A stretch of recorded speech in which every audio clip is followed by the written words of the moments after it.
अस्सलाम वालेकुम स्टूडेंट्स। आज हम इस वीडियो लेक्चर में पढ़ने वाले हैं structure of typical flower. Structure of typical flower मतलब एक मिसाली फूल की साख्त। मिसाली फूल किसे कहा जाता है तो आपको ये मालूम होना चाहिए कि जिसमें फूल के तमाम वर्ल यानी हल्के मौजूद हो, नर कोट, मादा कोट यानी एंड्रोशियम, गायनोशियम, कैलिक्स और करोला, ये सब मुकम्मल तौर पर एक साथ मौजूद हो तो उसे टिपिकल फ्लावर या कंप्लीट फ्लावर कहा जाता है। तो स्टूडेंट्स, हमको हमारा जो अगला टॉपिक है ये समझना था सेक्सुअल रिप्रोडक्शन। और सेक्सुअल रिप्रोडक्शन समझने से पहले हमको एक फूल के तमाम हिस्से मालूम होना ज़रूरी है, क्योंकि फूल जो है ये पौधे का जिनसी उज़ू है या फिर सेक्सुअल पार्ट है, इसलिए फूल के ताल्लुक से हमको ये मालूमात होना ज़रूरी है। चलिए समझते हैं। फूल के बारे में समझने से पहले उसके ताल्लुक से कुछ हिस्ट्री समझ लेते हैं। तो एन ग्रेव नामी साइंसदान, जिन्होंने सन 1682 में सबसे पहले ये बताया था कि फूल पौधे का तौलीदी हिस्सा होता है। उसके बाद रुडोल्फ कैमेरेरियस नामी साइंसदान, जिन्होंने सन 1694 में वजाहत की कि पौधों में सेक्सुअल रिप्रोडक्शन फूल के ज़रिए होता है, यानी सेक्सुअल रिप्रोडक्शन किस तरह से होता है और उसमें कौन से अज़ा इस्तेमाल होते हैं पौधों में, ये समझाने वाले साइंसदान कौन थे? रुडोल्फ कैमेरेरियस। और कौन से सन में बताया इन्होंने? सन 1694। एक और इस्तेलाह है स्टूडेंट्स जिसे कहा जाता है एंथोलॉजी। एंथोलॉजी मतलब स्टडी ऑफ फ्लावर, फूल का मुताला, फूल के तमाम हिस्सों का मालूमात हासिल करना, उसे एंथोलॉजी कहा जाता है। तो आपके समझ में आ गई होंगी ये चंद मालूमात जो फूल के ताल्लुक से थी। अब हम आते हैं फूल के असल स्ट्रक्चर पर। समझते हैं हम शुरुआत से। तो फूल के अगर हम निचले हिस्से से शुरुआत करें तो पहला हिस्सा होता है पेडिसिल। पेडिसिल, इसको उर्दू में कहा जाता है डंठल। पेडिसिल यानी डंठल। डंठल ये फूल का तने से जोड़ने वाला हिस्सा है, फूल को तने से जोड़े रखता है। डंठल का काम क्या है? तो डंठल का काम ये होता है कि फूल को सहारा देना, तने से जोड़े रखना। दूसरा काम, यहाँ से फूड सप्लाई, यानी इसके ज़रिए से फूड सप्लाई फूल तक होता है, यानी ग़िज़ा मुहैया की जाती है। अगला काम, ये गोल और सब्ज होता है, तो सब्ज होने की वजह से शुआई तरकीब यानी फोटोसिंथेसिस का भी अमल यहाँ पर होता है। और ये पॉलिनेशन में यानी ज़ेरगी के अमल में भी मदद करता है। तो आपको डंठल के बारे में यानी पेडिसिल के बारे में समझ में आ गया। अब डंठल के बाद का अगला हिस्सा ये होता है असल फूल। लेकिन ये शुरू करने से पहले हम समझते हैं कि फूल है क्या, तो आपको इसके बारे में कुछ मालूमात होना चाहिए, डेफिनेशन मालूम होना चाहिए इसकी। फ्लावर यानी फूल। तो फूल जो है ये हाईली कंडेंस्ड मॉडिफाइड शूट होता है। हाईली कंडेंस मॉडिफाइड शूट क्यों कहा जा रहा है इसको? यानी ये तने की तरमीम शुदा शक्ल है। तने की तरमीम शुदा शक्ल कैसे? पहले हम समझते हैं तना होता क्या है। तो आपको पता है कि तना इस तरह से, स्टेम इस तरह से होता है, और तने की खासियत होती है कि इसमें नोड और इंटरनोड पाए जाते हैं। नोड जहाँ से पत्तियाँ निकलती है इसे नोड कहेंगे, और दो नोड के दरमियान का हिस्सा क्या कहेंगे? इंटरनोड। तो तने में नोड और इंटरनोड पाए जाते हैं। तने के ऊपरी सिरे पर मौजूद होते हैं अपाइकल मेरिस्टेम्स, मुकस्समी खलियात होते हैं। तो देखते हैं आप ये फूल में कैसे तब्दील होता है, तो तने में जो नोड होते हैं ये फूल के हिस्से में 4 नोड और 3 इंटरनोड मौजूद होते हैं। ये चारों भी नोड आपस में कॉम्प्रेस्ड हो जाते हैं, कॉम्प्रेस्ड बिल्कुल करीब करीब हो जाते हैं, यानी कंडेंस शक्ल तैयार कर लेते हैं। और हर एक नोड से एक फ्लोरल व्हर्ल यानी फूल का घेरा तैयार होता है। टोटल फूल में 4 घेरे होते हैं।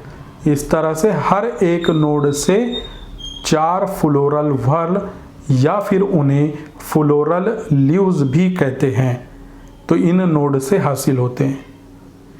इस तरह से ये एक कंडेंस शक्ल हो गई जो यहाँ पर थैलेमस के हिस्से में मौजूद होती है, और ये मॉडिफाइड होकर इस तरह से फूल की शक्ल इख्तियार कर लेता है। तो ये हो गई फूल के ताल्लुक से, समझ में आ गया आपके। पेडिसिल के बाद अगला हिस्सा है थैलेमस, जिसे रिसेप्टेकल भी कहा जाता है। थैलेमस ये पेडिसिल यानी डंठल का अगला फूला हुआ हिस्सा होता है, यानी स्वेलन पार्ट। ये ग्रीन कलर में होता है, इसलिए यहाँ पर फोटोसिंथेसिस भी होती है, और ये मुख्तलिफ फूलों में इसकी बनावट मुख्तलिफ हो सकती है। कुछ फूलों में ये कप शेप होता है, तो कुछ फूलों में ये डिस्क शेप हो सकता है। इसका काम होता है फूल के तमाम व्हर्ल की हिफाजत करना, यानी आपस में इनको जोड़े रखना, और यहीं से फूल के तमाम व्हर्ल तैयार होते हैं। इसके बाद समझते हैं हम फूल के असल हल्के यानी व्हर्ल्स, तो जिसमें पहला है कैलिक्स, जिसको उर्दू में कहा जाता है प्याले गुल। प्याले गुल ये फूल का पहला आउटर मोस्ट यानी बाहरी हल्का होता है। ये ग्रीन कलर में होता है, और ये कली की हालत में फूल के अंदरूनी हिस्सों की हिफाजत करता है। ये मजमूए की शक्ल में होता है, और इसका एक इनफरादी हिस्सा सेपल्स कहलाता है। सेपल्स जिसको उर्दू में कहा जाता है अंखड़ी, और ग्रुप ऑफ सेफल यानी कैलिक्स। उसके बाद दूसरा हिस्सा शुरू होता है, या दूसरा व्हर्ल शुरू होता है, जिसको कहते हैं कोरोला। कोरोला इसकी उर्दू है ताजगुल। ताजगुल ये फूल का सबसे रंगीन, पुरकशिश, खुशबूदार हिस्सा होता है। कुछ फूलों में ये खुशबूदार होता है, और कुछ फूलों में खुशबू नहीं भी हो सकती है। पुरकशिश इसलिए होता है क्योंकि इसको देखकर या इसकी जानिब हशरात, परिंदे वगैरह अट्रैक्ट होते हैं, जो पॉलिनेशन में मदद करते हैं।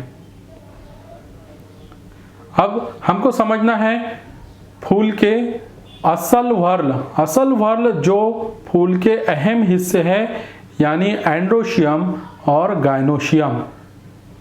तो एंड्रोशियम और गायनोशियम में पहला यानी जो अंदर की जानिब होता है, जिसको उर्दू में कहा जाता है नरकोट, ये मजमुए में एंड्रोशियम कहलाता है। ये सब जो आपको नजर आ रहे हैं ये एंड्रोशियम है, यानी मजमुए में, और इसका एक इनफरादी हिस्सा स्टेमेन कहलाता है।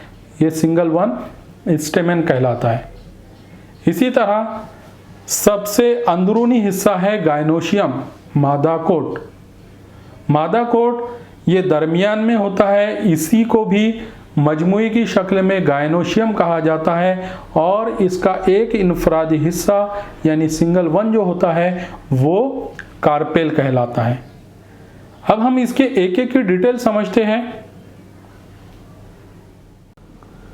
तो चलिए पहले समझते हैं हम एंड्रोशियम। एंड्रोशियम ये मजमुआ है यानी ग्रुप है, तो इसका एक हिस्सा अगर हमको समझना है जिसे स्टेमेन कहा जाता है, तो इसको यहाँ से अलग करके हम डिटेल में समझते हैं। ये हमारे सामने है स्टेमेन। स्टेमेन जिसको उर्दू में कहा जाता है जर रेशा कहा जाता है। स्टेमेन के मुख्तलिफ हिस्से होते हैं जर रेशे के। सबसे ऊपरी हिस्सा जो फूला हुआ हिस्सा है उसको कहा जाता है एंथर। ये अहम हिस्सा होता है। एंथर उर्दू है इसकी ज़ेरादान। ज़ेरादान आपको नाम से ही समझ में आ रहा होगा कि ऐसी जगह जहाँ पर ज़ेरे यानी पॉलन ग्रेन तैयार होते हैं। उसके बाद का दूसरा हिस्सा होता है उसे कहा जाता है फिलामेंट। फिलामेंट ये एक लंबी डंडी नुमा होता है। फिलामेंट को उर्दू में कहा जाता है सलाई। एंथर को इस डंडी के जरिए फूल से जोड़ने का काम करता है। इसकी लंबाई की वजह से पॉलिनेशन में ज़ेरगी में आसानी होती है। इन दोनों को जोड़ने वाला दरमियान में कुछ खलियात यकसा खलियात का मजमुआ होता है जिसको कनेक्टिव कहा जाता है। कनेक्टिव यानी रब्त कहा जाता है। ये जोड़ने वाली नसीज या जोड़ने वाले खलियात होते हैं। एंथर और फिलामेंट दोनों मिलकर ये मुकम्मल शक्ल स्टेमेन यानी जर रेशा कहलाती है और ऐसे एक से ज़्यादा स्टेमेन का मजमुआ एंड्रोशियम कहलाता है यानी नरकोट कहलाता है। अगला हिस्सा समझते हैं अब हम। फूल के बिल्कुल अंदरूनी हिस्से में मौजूद होता है या सबसे आखिरी हिस्सा मौजूद होता है जिसे कहते हैं गायनोशियम। गायनोशियम उर्दू में मादा कोट। चलिए हम इसे समझते हैं। अब ये गायनोशियम को इधर समझते हैं। गायनोशियम ये भी मजमुए के तौर पर होता है। फूल में कुछ फूलों में ये सिंगल हो सकता है या कुछ फूलों में ये एक से ज़्यादा भी हो सकता है। अगर ये मजमुए में है तो इसे गायनोशियम कहेंगे और उसका एक इनफरादी हिस्सा कहलाता है कार्पेल। कार्पेल सिंगल हिस्सा कार्पेल। कार्पेल के बारे में समझिए फिर आप। कार्पेल के 3 हिस्से होते हैं। ऊपरी हिस्सा स्टिग्मा। स्टिग्मा यानी कलगी, ये सबसे ऊपर का हिस्सा होता है स्टिग्मा। इसका ऊपरी सतह चिपचिपी होती है। इसके सतह पर पॉलन ग्रेन यानी ज़ेरे आकर ठहरते हैं। हम इसके बारे में और डिटेल में पढ़ने वाले हैं बाद में। अभी सिर्फ आप इतना समझिए कि ये पॉलन ग्रेन को या ज़ेरे को ठहरने की जगह होती है। पॉलन ग्रेन इस चिपचिपे सतह से चिपक जाते हैं। इसमें शुगरी सॉल्यूशन मौजूद होता है जिसको पॉलन ग्रेन जज्ब कर लेते हैं। उसके बाद इस कलगी या स्टिग्मा के बाद का हिस्सा लंबी पाइप नुमा या सिलेंड्रिकल हिस्सा होता है या नली नुमा हिस्सा होता है जिसे स्टाइल कहते हैं। स्टाइल इसकी उर्दू इस्तिलाह मुसली कहा जाता है इसको। ये हालो होती है यानी दरमियान से खाली होती है जो एक रास्ता फराम करती है। रास्ता फराम किस लिए करती है? जब पॉलन ग्रेन की नमो होती है जो हम आगे डिटेल में पढ़ने वाले हैं, यानी यहाँ से पॉलन ट्यूब बनती है और पॉलन ट्यूब को इस रास्ते से गुजरना होता है। तीसरा हिस्सा है ओवरी। ओवरी बैजादान। बैजादान सबसे निचला हिस्सा यानी फूल के दरमियान में मौजूद हिस्सा, फूला हुआ हिस्सा, ये कहलाता है ओवरी या बैजादान। इस ओवरी या बैजादान में दरमियान में मौजूद होते हैं बैजक, ओव्यूल कहते हैं उसे। ये बैजक डेवलपमेंट के बाद में या तरमीम होने के बाद में बीज में तब्दील होते हैं। सेक्सुअल रिप्रोडक्शन का सबसे आखिरी एंड प्रोडक्ट जो है वो सीड होता है। तो ओव्यूल के जरिए आखिर में तैयार क्या होता है? सीड। समझ में आ गया स्टूडेंट्स? हमने अभी तक फूल के 4 वर्ल पढ़े। मैं रिवाइज कर देता हूं।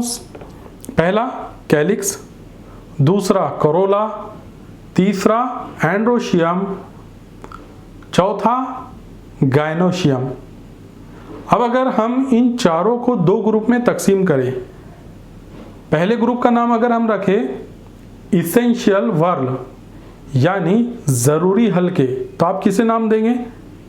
हाँ, आप नाम देंगे कि ज़रूरी हल्के या इसेंशियल वर्ल जो है वो एंड्रोशियम और गायनोशियम होते हैं। फिर बाकी के दो, तो बाकी के दो है ये एक्सेसरी वर्ल कहलाते हैं, यानी जायद के हल्के कहलाते हैं। इनका असल काम होता है सपोर्टिंग।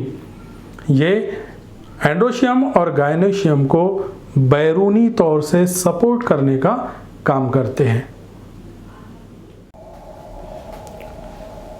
स्ट्रक्चर ऑफ फ्लावर समझने के बाद स्टूडेंट हम समझते हैं सेक्सुअल रिप्रोडक्शन में होने वाली स्टेप्स। तो सेक्सुअल रिप्रोडक्शन में 2 अहम इवेंट्स होते हैं, यानी 2 अहम वाक़यात होते हैं। पहला तो एक होता है मियोसिस। मियोसिस गैमेट्स तैयार करने के लिए होता है। मियोसिस के ज़रिए फीमेल गैमेट यानी गायनोशियम से फीमेल गैमेट हासिल होता है। ये मियोसिस के ज़रिए हासिल होने वाला होता है, इसलिए ये सिंगल एन यानी हैप्लॉइड होता है। एंड्रोशियम से हासिल होता है मेल गैमेट, ये भी हैप्लॉइड कंडीशन में होता है। बाद में दूसरा मरहला होता है fusion of gametes. Fusion of gametes में गैमेट्स का जुड़ना यानी ज़वाजों का जुड़ना, तो ये दोनों मेल और फीमेल गैमेट आपस में जुड़ते हैं और तैयार करते हैं जाइगोट। ये जाइगोट टॉइज एन होता है यानी डिप्लॉयड होता है। इस तरह मेल और फीमेल गैमेट का आपस में जुड़ना, इस अमल को फर्टिलाइजेशन कहते हैं। फर्टिलाइजेशन कहा जाता है इसे, उर्दू में बारावरी।